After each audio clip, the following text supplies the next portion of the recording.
What is up, guys? Back in today with another reaction to Orb on the movements of the Earth, this time with episode 23. Super looking forward to this one, as usual. Absolutely another fantastic episode last week. Loved it. Really gut-wrenching at the end of the episode. It's weird because it's one of those things where it's really gut-wrenching and awful, but it's also like Noak is not a great dude, so it's kind of warranted, but I still really don't feel great about it. His whole life pretty much just been made kind of meaningless in a sense.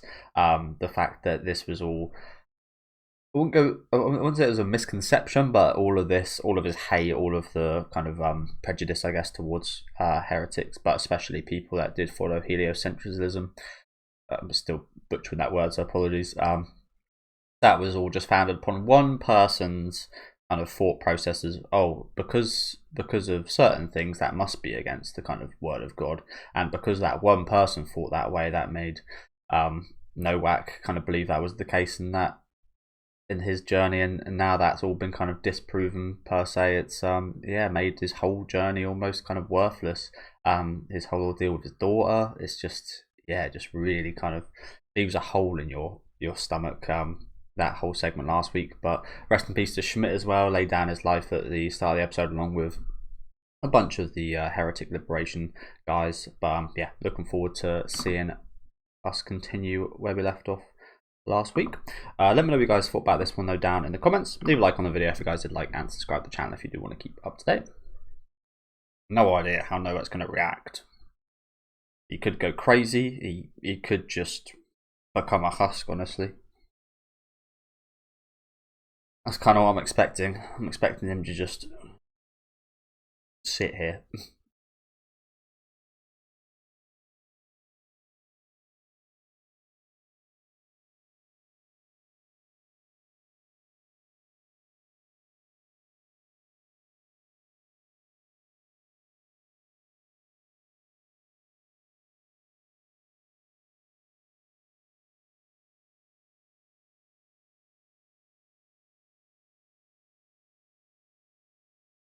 Yeah, that is true. No, so he is going to go off the rails a bit. Okay. But I'm not a massive fan of Antony either. History doesn't remember if you're a good or a bad person, though, does it? I mean, sometimes it does, obviously. There's obviously exceptions to that, but with stuff like this, they're not going to remember Antony as a horrible money hungry guy. They're going to remember him as the guy that brought this into the populace.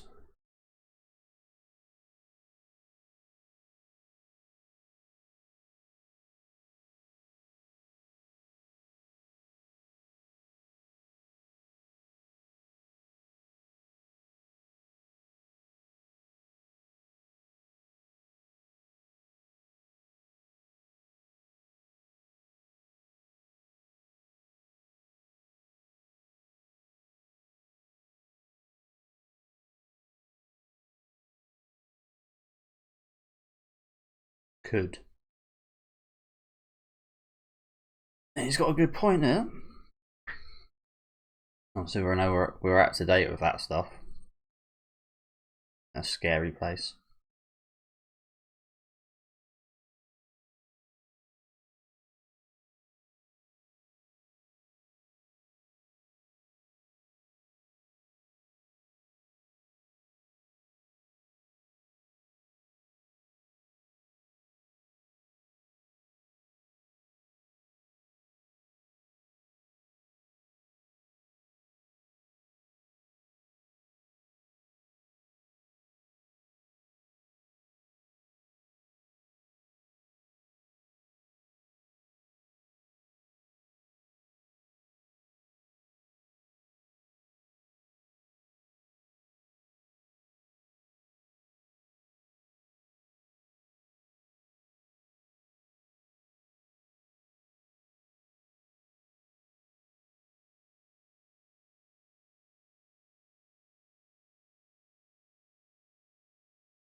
Oh my god, is he gonna set himself on fire?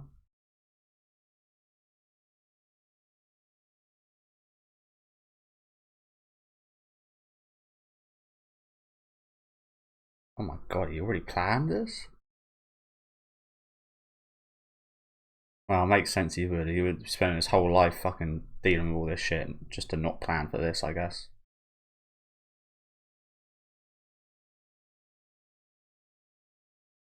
But damn.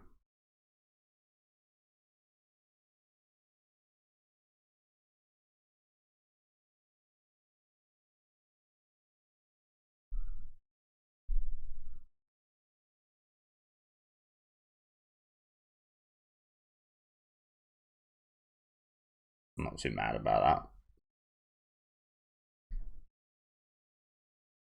This is obviously not great for our cause, though.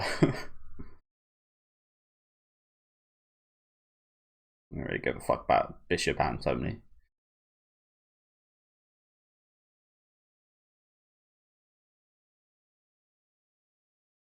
Oh, they're teaching old dog new tricks. I'm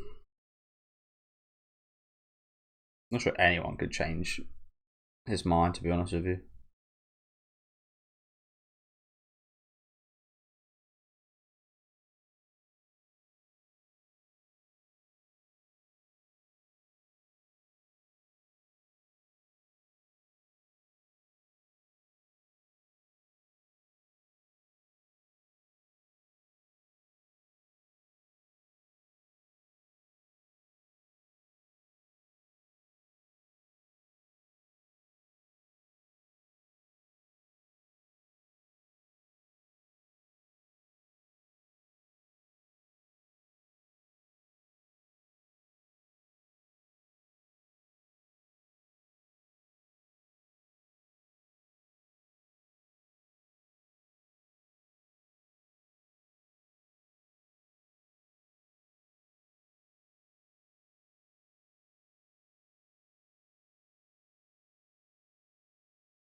Yeah, there's a fire.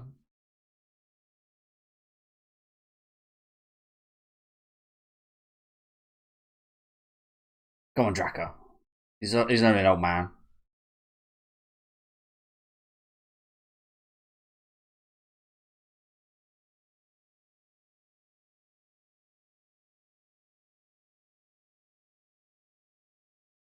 Stubborn old man, though.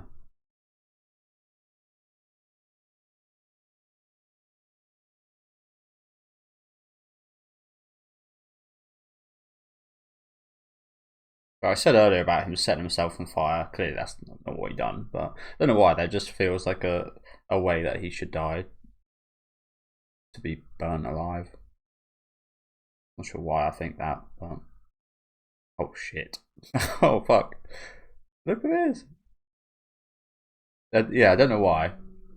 I feel like there probably is some kind of subconscious reason I am thinking that a death by fire would be fitting for. Maybe it's because that's how most of the heretics die. They burn them alive. Well, most of the time they burn them alive, so there's no trace of them on the earth. So I guess that's probably why I think it's quite a fitting death for Noak to die that way. Fucking hell, I haven't seen Raphael in ages. Holy crap. What's it been, like 20 episodes?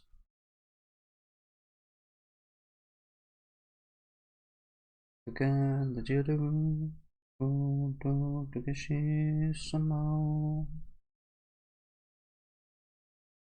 I think Draco might be okay. I've never been stabbed. Honestly, the thought of being stabbed is horrible. Never been stabbed. I live in the UK, so maybe that's quite surprising for some people. But I think I'd much rather be shot by a gun than get stabbed. Probably survival wise as well, you're probably more likely to survive, depending on where you get hit. Yeah, I just feel like getting shot would be a much quicker experience. Probably excruciating, don't get me wrong, but I don't know, just the thought of something sliding in you slowly and then out slowly is just kind of horrible.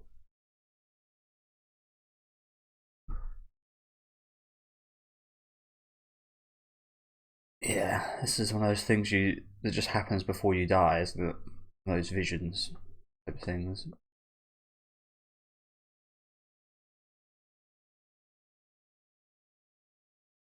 Yeah.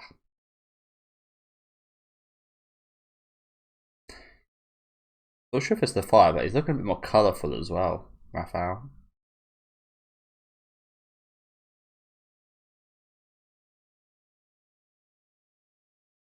No, that's not exactly the case, is it?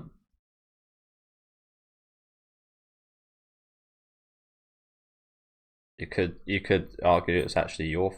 I mean, it'd be right to argue it's actually your fault. No.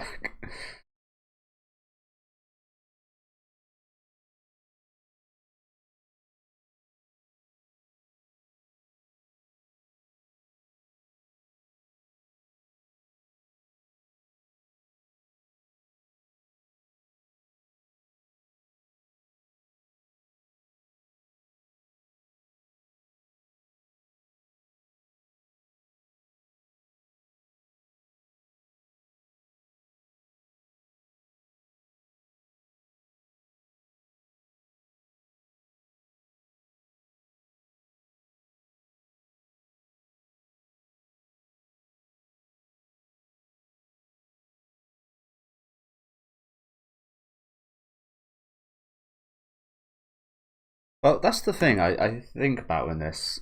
It's like they say that it's worthless. Like, is Noak didn't. It's ultimately not gonna affect their centralism. I think it is centralism, isn't it? That it's not going to affect that being kind of accepted and pushed out there. And again, the world we know today, that's obviously we know what happened there. But I wouldn't say it is worthless. I almost think it's quite powerful the fact that there was this adversary to this whole time. That Nowak literally throughout the whole story against this, like one of the one kind of major forces against this belief was Nowak, and to say that was worthless, I think is actually not right, because for his cause, I guess it could be seen as worthless because ultimately he didn't stop it. But the fact that it made heliocentrism and the people that carried this kind of these thoughts and this research and such throughout history, the fact that they survived Nowak, they actually overcame this great kind of pressure and this prejudice and so on, is actually like, I wouldn't say it is worthless. I'd say it actually amplifies heliocentralism more, and the work that everybody put in and that people died for. I'd say it actually amplifies that even more powerful. And I wouldn't say it is worthless. I mean, you could say that, but I wouldn't personally. So I wouldn't say he did it all for nothing. I mean, again, from the side's point of view of like good and evil, or whatever you want to call either side. Yes, but I don't see it that way. I'm not sure if any of you guys think the same as me there.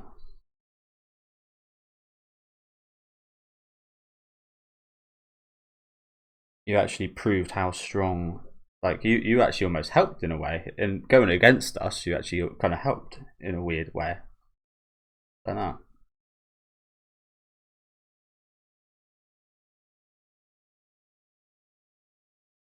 Could also say if he didn't push against it this hard, would have ever got this far. We'd never know.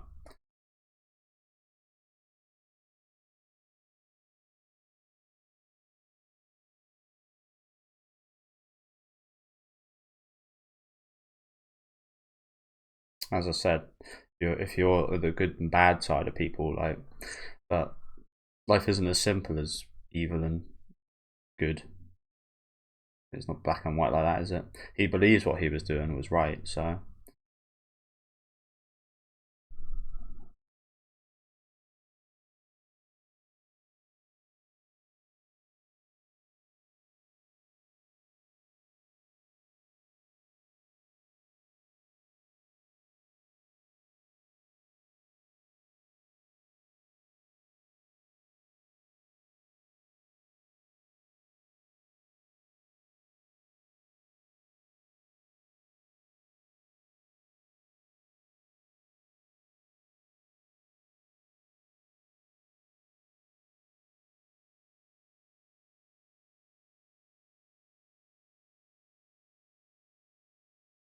I know what I said earlier about like the whole good and evil and remembering people as a bad or a good person.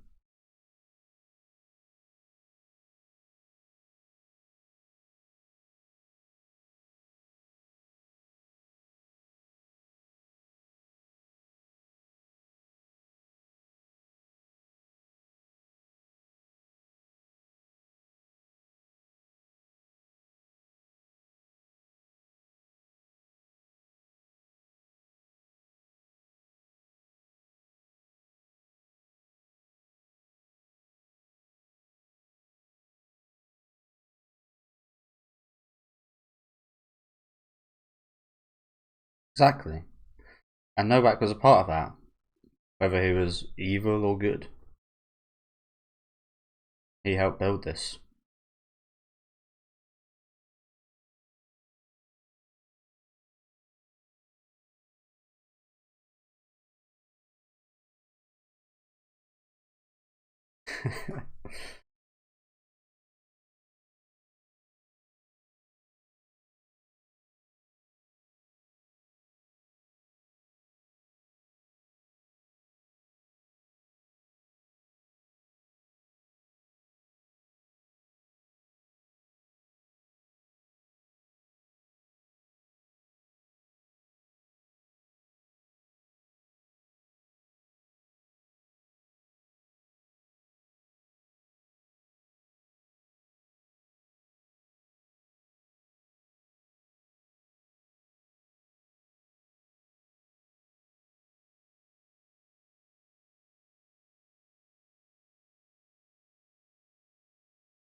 So he kind of done the opposite of Schmidt in a sense of he didn't alter things from his feelings. Sorry to pause for a sec, but he didn't alter early on in the series. I didn't really think about it like this. Again, it's probably amplified by the Schmidt stuff, but yeah, he didn't choose to go against fate, and he didn't choose to like. He could have done what was done for his daughter Yolenta a few episodes ago, where someone let her out and let her escape. Like his feelings was he wanted this kid to survive, so he could have went against God and went against fate and went against church and his beliefs. And he had the feeling that he wanted to do that, but ultimately he chose to just go with fate and beliefs, and ultimately that I guess he regrets that a little bit. Again, I think that's quite interesting when you kind of compare that to the whole kind of Schmidt situation that we had these last few episodes. How would the story would have turned out if he did let Raphael like go and helped him escape and such? We'll never know, but yeah, really interesting seeing this, isn't it?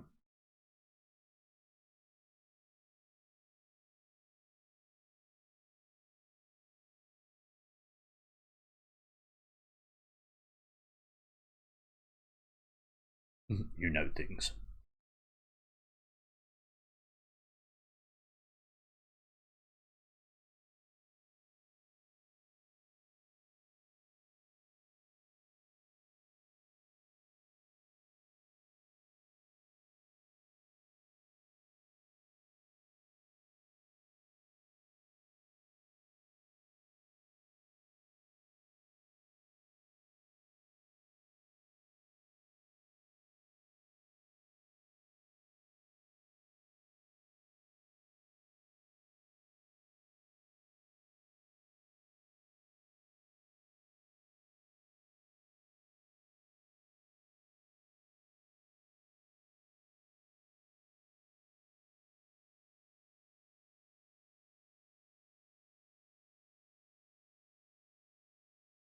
He kept the hand down.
That's the thing. I still like. Again, that's why I say like the good and evil in quotes, because I do, as much as Novak was a villain throughout, was a big thorn in our side, and didn't like what he done. Still feel for the guy. He's still like still the father of his daughter. I think is a good way of putting it.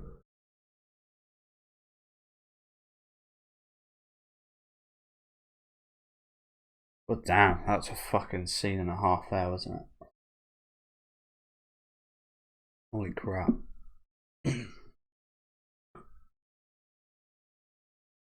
And I don't know about you guys. I saw people getting a little bit angry about the fact that Noak didn't actually meet his daughter in the end. But I think even if it was just an instant, he knew. He knew those few episodes ago that was her.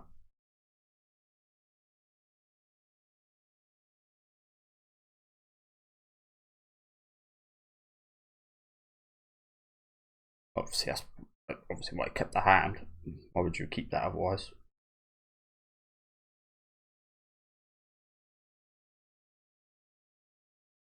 I think it was a more powerful scene because it was only a moment. Those moments in time that are remembered, isn't it? But for both you as a person and throughout history.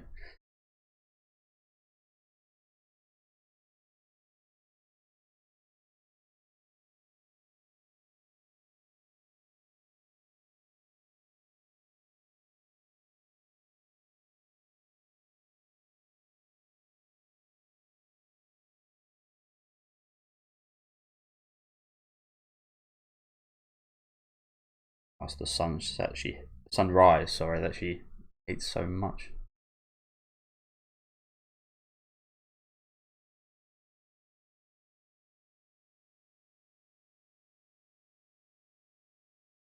Oh, bloody hell, man.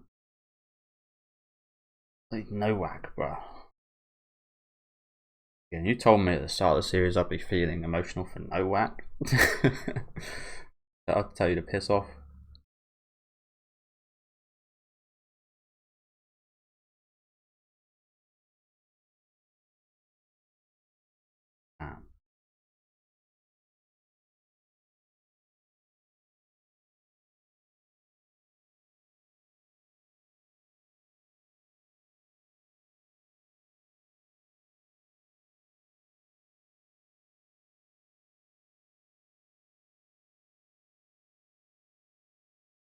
Okay. Kingdom of Poland.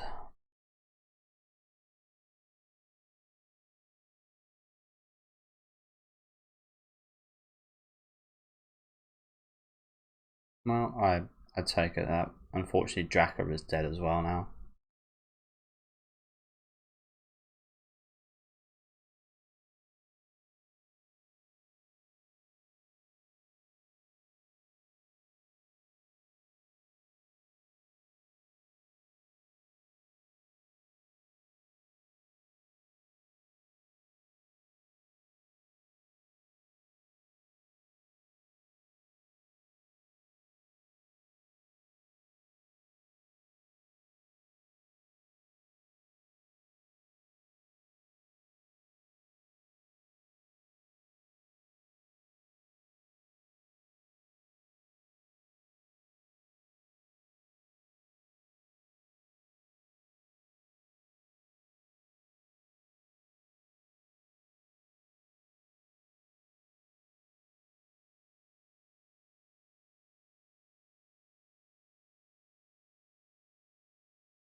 It's evil.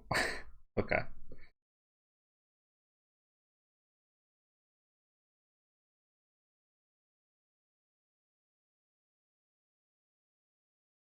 I mean, yeah, I guess you could look at it that way.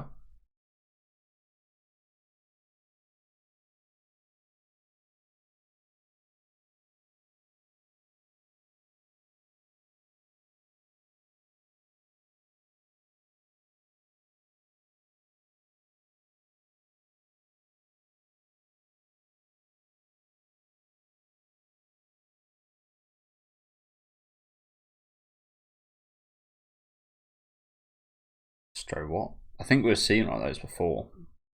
Not in a long time though. Wow, okay. Well, rest in peace, Noak and Draka from today. I fucking see Raphael today. God damn. I did not expect that.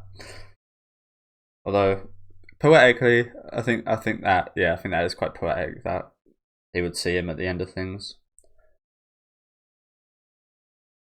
But yeah, what an episode, man. Again.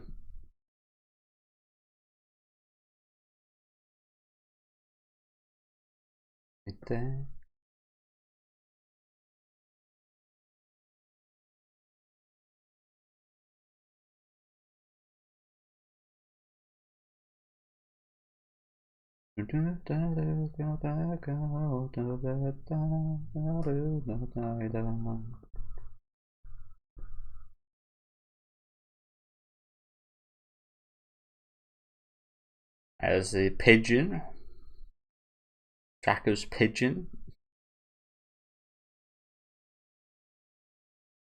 And I fucking love this song. So I think I actually even like this song a bit more than the opening. Then again, I think the people behind this song, Yorushika, done some of my favourite anime openings and probably my favourite Japanese artists to listen to, honestly, for the past maybe year or so. But yeah, thank you guys for watching. Yeah, another incredible episode, wasn't it? Again, don't really give a shit about Bishop Antony. There was that scene with the pigeon that I didn't. I think I Sorry if you can hear my dog barking. So I think she sent the. Not sure. I didn't quite catch exactly what she sent with the pigeon. Okay, so apologies about that cut, guys. There was someone at my door. I'm probably gonna still hear my dog barking, but I did go back and watch the scene. And it doesn't outwardly kind of say what she wrote down on the pigeon. But as we do know, it does kind of end with her, doesn't it? So I imagine whatever it was, it can't have been anything too major considering she's got stabbed and she was about to die. So whatever short piece of information she wrote on that pigeon has got to be worth a hell of a lot. But will it be worth all the information in their heads? It's impossible. So how heliocentrism comes out of this, I've got absolutely no idea. But again, thank you guys for watching. Again, I've got to wrap up quite quickly because my dog is going crazy. Do let me know what you guys think about this episode down in the comment section. Again, super emotional episode. Loved the scene with Raphael and Noak. Thought that was incredible. Leave a like on the video if you guys did like, and subscribe to the channel if you want to keep up to date. And I'll see you guys next week with episode 24.